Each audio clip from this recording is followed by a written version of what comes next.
Hello, this is Brent Wiley, and welcome to my channel. I hope you're doing well, despite the circumstances with the pandemic. The basic purpose of this video is to notify um, those of you who are trying to trace your distant ancestors, especially Afro-Diasporans. If you're trying to trace your ancestry across the Atlantic, there's some concerning news from Ancestry.com. Ancestry.com, in the early part of August, they plan to raise the threshold for matches with relatives. So essentially what's happening there is there's a genetic measuring unit called the centimorgan, and usually the centimorgan number is higher the more closely you are related to someone. So if you and your mother, let's say, take a test, your centimorgan number should be fairly high in relation to, let's say, the centimorgan number for your first cousin or your fourth removed cousin. So what Ancestry.com is doing is they're trying to increase the confidence of some of your more distant matches by raising the threshold. The problem is that for Afro-Diasporans especially, the only way that group can trace their ancestry across the Atlantic really is through genetic proximity. And because the transatlantic slave trade happened, the earliest forms of the trade happened hundreds of years ago, the centimorgans generally are going to be lower. You can imagine that as the generations progress, the descendants generally have less and less genetic similarity to any one particular ancestor. So, for example, you have more in common with your mother genetically than with your mother's mother. And you have more in common with your mother's mother genetically than with your mother's mother's mother's mother, or your mother's mother's father. So as you go farther back ancestrally, as you go farther back, any one particular ancestor will have less in common with you, though there may be some small amount of genetic inheritance there. So just by the nature of the distant historical event of the slave trade, it's difficult for diasporans to get any strong centimorgan value, any high centimorgan value. Now, there's a gentleman named Fonte Felipe who has a great genetics blog site that covers tracing African relatives.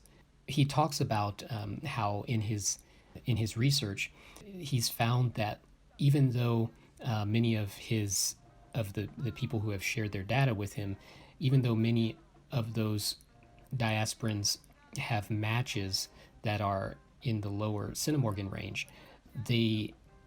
there's enough of those matches that a pattern starts to emerge.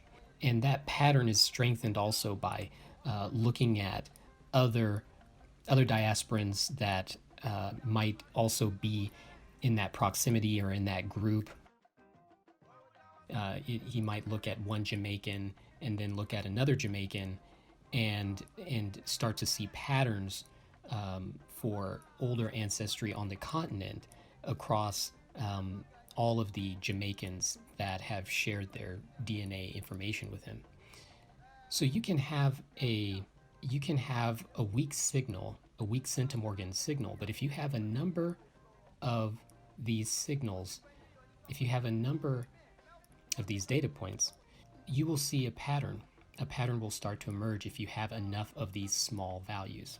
Now, of course, it's better to have a number of strong signals, but as we said before, it's difficult if not impossible, to have a strong centimorgan, high centimorgan value with someone on the other side of the Atlantic with a separation of at least 200 years, and that's considering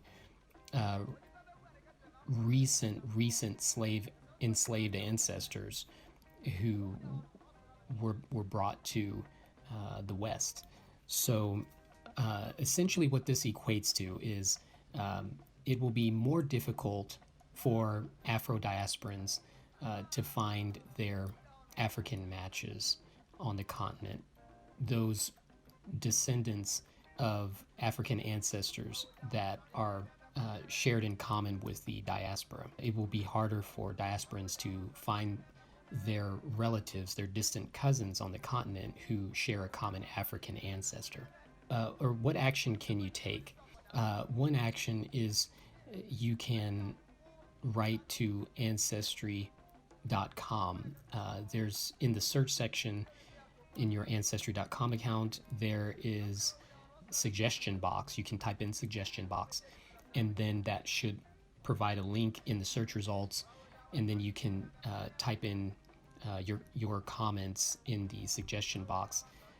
And you can also notify others about this upcoming change. Now, what you'll want to do is you will want to save all of your potential African matches that are in the lower centimorgan range. And this is really key because once that threshold is raised, all of those lower matches, those weaker matches, will be removed completely. So one way that you can retain those matches who you think are potential candidates is by starring that relative, putting a star there, adding a note next to them, or emailing them.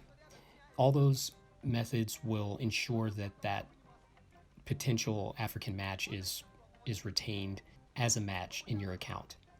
I just went through recently about 13,000 matches and took quite a bit of time to go through the 13,000 matches, but I went through the 13,000 matches really trying to find potential African relatives.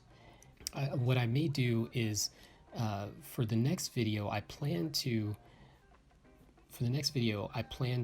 post how you can find your African relatives using a matching client that will gather all of your relative matches for you and organize them in a nice spreadsheet so that you can search through your matches a little more efficiently. So I think I will post a video on how you can go about finding your African relatives more efficiently. If you have any questions at all about this, if any of it was confusing, feel free to post your questions in the comment section.